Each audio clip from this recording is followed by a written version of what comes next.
Hello, everybody, and welcome back to Exploring the Bible with Dave. I'm your host, Dave. And before I begin this amazing episode, I want to say like, comment, and subscribe, and ring the little bell notification right over there in the right-hand corner so you get updates and notifications on new videos. I'm contractually obligated to say that.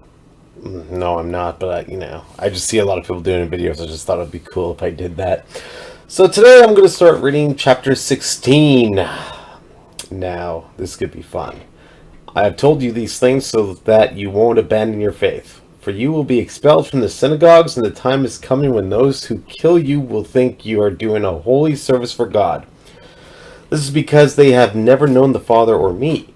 Yes, I'm telling you these things now so that when they happen, you will remember my warning. I didn't tell you earlier because I was going to be with you for a while longer. The work of the Holy Spirit.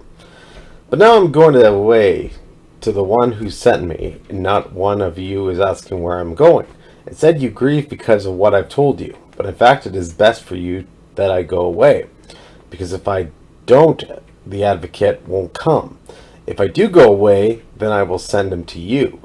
And when he comes, he will convict the world of its sin and of God's righteousness, and of the coming judgment. The world's sin is that it refuses to believe in me. Righteousness is available because I go to the Father, and you will see me no more, because the judgment will come because the ruler of this world has already been judged. There is so much more I want to tell you, but you can't bear it now. When the Spirit of truth comes, he will guide you into all truth. He will not speak on his own, but will tell you what he has heard. He will tell you about the future. He will bring my glory by telling you whatever he receives from me. All that belongs to the Father is mine. This is why I said the Spirit will tell you whatever he receives from me. Sadness will be turned to joy. In a little while you won't see me anymore, but a little while after that you will see me again. Some of the disciples asked each other, what does he mean when he says, in a little while you won't see me, but then you will see me, and I'm going to the Father? And what does he mean by a little while? We don't understand. Jesus realized they wanted to ask him about it, so he said, are you asking yourselves what I meant? I said in a little while you won't see me, but little while after that you will see me again. I tell you the truth, you will weep and mourn over what is going to happen to me, but the world will rejoice. You will grieve, but your grief will suddenly turn to wonderful joy. It will be like a woman suffering the pains of labor. When her child is born, her anguish gives way to joy, because she has brought a new baby into the world. So you have sorrow now, but I will see you again. Then you will rejoice, and no one can rob you of the joy. At that time you won't need to ask me for anything. I tell you the truth, you will ask the Father directly, and he will grant your request because you use my name. You haven't done this before. Ask using my name, and you will receive, and you will have abundant joy. I've spoken of these matters in figures of speech, but soon I will stop speaking figuratively and will tell you plainly all about the Father. Then you will ask in my name. I'm not saying I will ask the Father on your behalf, for the Father himself loves you dearly because you love me, and believe that I came from God. Yes, I came from the Father into the world, and now I will leave the world and return to the Father. Then his disciples said, at last, you are speaking plainly and not figuratively. Now we understand that you know everything. There is no need to question you. From this we believe that you came from God. Jesus asked, do you finally believe? But the time is coming, indeed it's here now. When will you be scattered? Each one going his own way, leaving me alone. Yet I am not alone because the Father is with me. I have told you all this so that you may find peace in me. Here on earth you will have many trials and sorrows, but take heart, because I have overcome the world. Now, I do actually like that chapter, because it's like, I find that Jesus finally says, like, now you believe me? After all the miracles he's performed. Feeding thousands upon thousands of people with a couple fish and some bread, raising Lazarus back from the dead, sightseeing into the future, or foreseeing into the future. No, I said sightseeing. It's actually quite amazing that Jesus has finally just admitted, what, you guys finally believe me now? Like, this is insane. just at the fact of the matter that all he's done, and now they finally believe him. I kind of wonder if he was a little bit awestruck by that, or maybe he was a little bit hurt by it, because you think if you did all this stuff, on your own, to prove who you were and to prove your existence and to prove that everything you were saying was truth, you'd be a little upset when people were like, you say one little thing, and it's like, now I believe you, now I believe you of all this stuff. And, it's kind of funny in a way. Chapter 17, the prayer of Jesus. After saying all these things, Jesus looked up to heaven and said, Father, the hour has come. Glorify your Son so he can give glory back to you. For you have given him authority over everyone. He gives eternal life to each one you have given him. And this is the way to have eternal life. To know you, the only true God, and Jesus Christ, the one you sent to earth. I brought glory to you here on earth by completing the work you gave me to do. Now, Father, bring me into the glory we shared before the world began. I have revealed you to the ones you gave me from the world. They were always yours. You gave them to me, and they have kept your word. Now they know that everything I have is a gift from you, for I have passed on to them the message you gave me. They accepted it and know that I came from you, and they believe you sent me. My prayer is not for the world, but for those who have given me because they belong to me. All who are mine belong to you, and you have given them to me, so they bring me glory. Now I am departing from this world. They are staying in this world, but I am coming to you. Holy Father, you have given me your name. Now protect them by the power of your name, so they will be united just as we were. During my time here, I protected them by the power of the name you gave me. I guarded them so that not one was lost, except the one headed for destruction, as the scriptures foretold. Now, before I continue, does this actually admit that they knew everything about Judas, and that they're not going to let him into heaven because people have free will with Jesus, or after Jesus, I should say? But if that's the case, then how come he isn't saved because he had free will? And doesn't Jesus accept forgiveness from everybody before they kill themselves or die? If you die or kill yourselves, God automatically forgives you because Jesus died for you. And if, Jesus is the Son of God, how could he have been there when God created everything? If that makes any sense. Because you would think that, to be there, he, in heaven with God, he would have to be his own separate entity, right? Or did God just break himself off into a separate entity and then go from there in that building block till he was mature enough to send him down to earth? Or till when the time was right? If that makes any sense. I'm just, like I said, this is my first time reading this Bible before, but I'm actually quite curious on that. What are your guys' opinions? It just seems really odd, if you ask me. Now I'm coming to you. I told them many things while I was with them in this world, so they would be filled with my joy. I have given them your word, and the word hates them because they do not belong to the world, just as I do not belong to the world. I'm not asking you to take them out of the world, but to keep them safe from the evil one. They do not belong to this world any more than I do. Make them holy by your truth. Teach them your word, which is truth. Just as you sent me into the world, I'm sending them into the world, and I give myself as a holy sacrifice for them so they can be made holy by your truth. I am praying not only for these disciples, but also for all who will ever believe in me through their message. I pray that they will all be one, just as you and I are one. As you are in me, Father, and I am in you, and may they be in us so that the world will believe you sent me. I have given them the glory you gave me, so they may be one as we are one.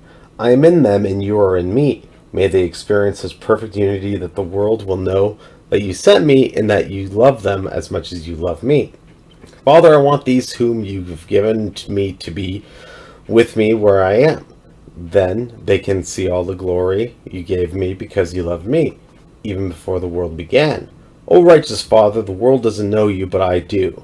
And these disciples know you sent me. I have revealed you to them, and I will come to do so.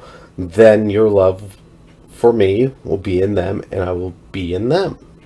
Now, before I continue on to chapter 18, I just find it a little bit weird because the evil one, I assume, is the devil. And Judas betrayed Jesus for silver. Now, the evil one tried to tempt Jesus beforehand. So, did they always need the devil to carry on the prophecy? Now, what I mean by that was was the devil in on it the whole time? Because the devil has a job; he keeps all the evil in hell, as the book says, and as I heard other Catholics and Catholics say that before, and other Christians. I never really believed in the aspect of hell or the illusion of hell myself, because if God really does love you unconditionally, and Jesus died for your sins, then why do you have to fear going to hell, right? That's just my intake of it all. But does that mean that God was working with the devil to have Jesus die for the sins? Like how come God would send his only child to die on earth for human sins when God could have easily just erased human sin himself? I understand you have to do it in a whole grand gesture of things. You need to do it like a big presentation of sorts to get people to believe in you again. Now, were those in the Old Testament or the old religious teachers, did they go so far off the path of God that God was so livid that he wanted to remind them again, so that he brought somebody in from the outside, who was Jesus, to rekindle the interest in God again? Because you see a lot of these religious teachers in the synagogues and temples and whatnot, and it's just like a cesspool of crime and debauchery and all that stuff. And they say oh, you can't be working on the Sabbath, but then Jesus is like, you can work any day you want as long as you're doing good as long as you're doing good. So is that the case here? Is that the case why God sent Jesus with the aid of the devil? Because the devil wanted to destroy Jesus and God, but he tempted Jesus to join him, but he crept into the heart of Judas, and Jesus said that he would be betrayed by one. So it was already, prophesized that Judas would betray him before Jesus even came. So does that mean that it was all played out? I don't know. Maybe if somebody else knows, you can leave a nice little comment there in the bar below. And now I'm going to continue on to chapter 18. Jesus is betrayed and arrested. After saying these things, Jesus crossed the Kidron Valley with his disciples and entered a grove of olive trees. Judas the betrayer knew this place because Jesus had often gone there with his disciples. The leading priests and Pharisees had given Judas a contingent of Roman soldiers and temple guards to accompany him. Now, with blazing torches, lanterns, and weapons, they arrived at the olive grove. Jesus fully realized all that was going to happen to him, so he stepped forward and met them. Who are you looking for? He asked. Jesus the Nazarene, they replied. I am he, Jesus said. Judas, who betrayed him, was standing with them. As Jesus said, I am he, they all drew back and fell to the ground. Once more he asked them, who are you looking for? And again they replied, Jesus the Nazarene. I told you that I am he, Jesus said, and since I'm the one you want to let these others go. He did this to fulfill his own statement. I did not lose a single one of those who've given to me. Then Simon Peter drew a sword and slashed off the right ear of Malchus, the high priest's slave. But Jesus said to Peter, put your sword back into its sheath. Shall I drink from the cup of suffering the Father has given me? Jesus at the high priest's home. So the soldiers, their commanding officer, and the temple guards arrested Jesus and tied him up. First they took him to Annas, the father-in-law of Caiaphas, the high priest at that time. Caiaphas was the one who had told the other Jewish leaders, it's better that one man should die for the people. Peter's first denial. Simon Peter followed Jesus as he did another of the disciples. That other disciple was acquainted with the high priest, so he was allowed to enter the high priest's courtyard with Jesus. Peter had to stay outside of the gate. Then the disciple who knew the high priest spoke to the woman watching at the gate, and she let Peter in. The woman asked Peter, you're not one of that man's disciples, are you? No, he said, I am not, because it was cold. The household servants and the guards had made a charcoal fire. They stood around it, warming themselves, and Peter stood with them, warming himself. The high priest questions Jesus. Inside, the high priest began asking Jesus about his followers and what he had been teaching them. Jesus replied, "Everyone knows what I teach. I have preached regularly in the synagogues and the temple where the people gather. I'm not spoken in secret. Why are you asking me this question? Ask those who heard me. They know what I said." Then one of the temple guards standing nearby slapped Jesus across the face. "Is that the way to answer the high priest?" he demanded. Jesus replied, "If I said anything wrong, you must prove it. But if I'm speaking the truth, why are you beating me?" Then Annas bound Jesus and sent him to Caiaphas, the high priest. Peter's second and third betrayal. Meanwhile, as Simon Peter was standing by the fire warming himself, they asked him again, "You're not one of the disciples, are you?" He denied, saying, "No, I am not." But one of the household slaves of the high priest, a relative of the man whose ear Peter had cut off, asked, "Didn't I see you out there in the olive grove with Jesus?" Again, Peter denied it, and immediately a rooster crowed. I don't know why I'm having trouble with the English language today, you guys. I do apologize for that. Jesus' trial before Pilate. Jesus' trial before Caiaphas ended in the early hours of the morning. Then he was taken to the headquarters of the Roman governor. His accusers didn't go inside because he would defile them, and they wouldn't be allowed to celebrate the Passover. So Pilate the governor went out to them and asked, "What is your charge against this man?" "We wouldn't have handed him over to you if you weren't a criminal," they retorted. "Then take him away and judge him by your own law," Pilate told them. "Only the Romans are permitted to execute someone," the Jewish leaders replied. This fulfilled Jesus' prediction about the way he would die. Then Pilate went back into the headquarters and called for Jesus to be brought to him. "Are you the king of the Jews?" he asked. Jesus replied, "Is this your own question, or did others tell you about me?" "Am I a Jew?" Pilate retorted. "Your own people and their leading priests brought you to me for trial. Why? What have you done?" Jesus answered, "My kingdom is not an earthly kingdom. If it were, my followers would fight to keep me from being handed over to the Jewish leaders. But my kingdom is not of this world." Pilate said, "So you are a king?" Jesus responded, "You say I am a king. Actually, I was born and came into the world to testify to the truth. All who love the truth will recognize that what I say is true." "What is truth?" Pilate asked. Then he went out again to the people and told them, "He is not guilty of any crime, but you have a custom of asking me to release one prisoner each year at Passover. Would you like me to release this king of the Jews?" But they shouted back, "No, no, not this man. We want Barabbas." Barabbas was a revolutionary. And that ends chapter 18 of the Gospel of John. And it's actually quite an amazing read, because right here we have another look at how Jesus was apprehended. We have more questioning of Jesus than I do believe we saw in the other three Gospels.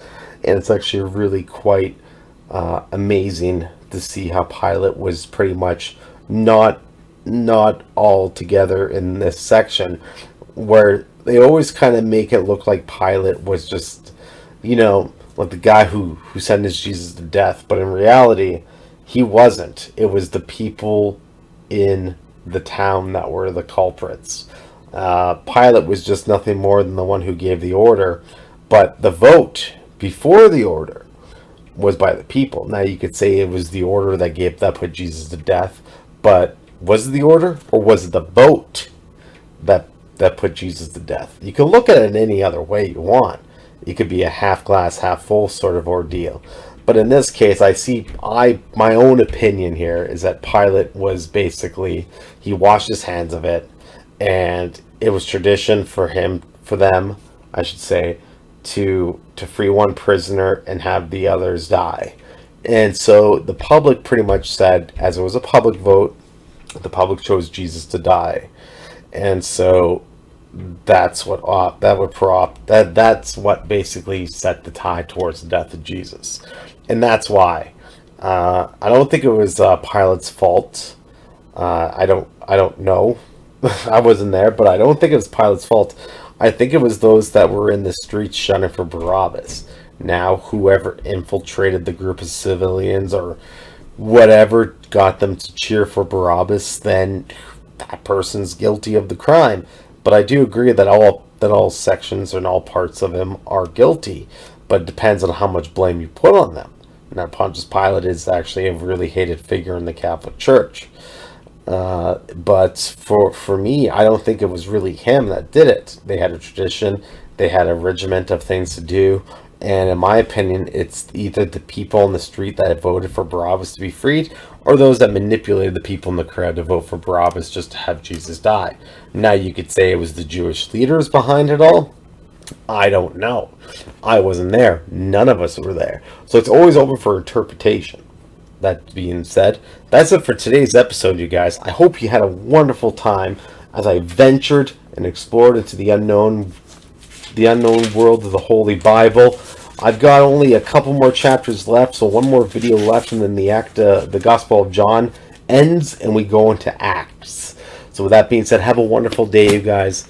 Godspeed, God bless. It's almost Christmas time. Set up those decorations, and wrap those gifts, and watch some Christmas specials. You won't regret it. Have a wonderful day.